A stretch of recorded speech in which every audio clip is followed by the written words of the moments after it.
Okay, so what you can do with these is you can slide them in and out and then fix to the log. They might be a slightly different design.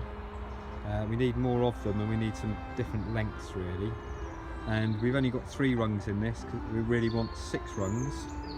It's a shame because actually these actually do work.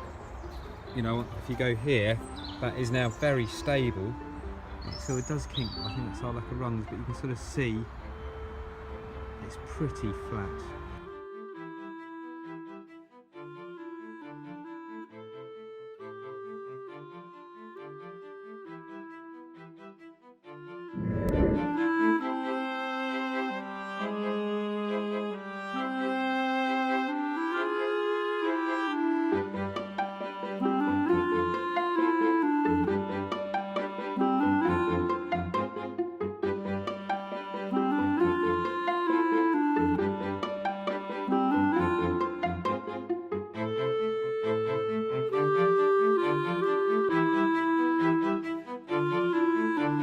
Double-ended mill set up here,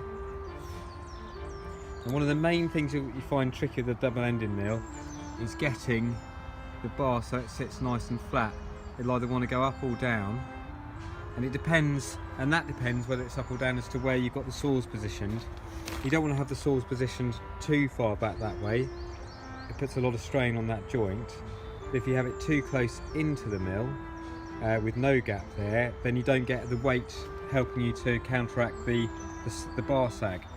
But another way is you can adjust that clamp there, and these 2 nuts here and on the far side, and then you can pull this post out, in or out, and that will then cause the bar to either flex up or flex down. And then once you've got that right, you can pinch all these up again, that one and that one, and then that should hold the bar flat.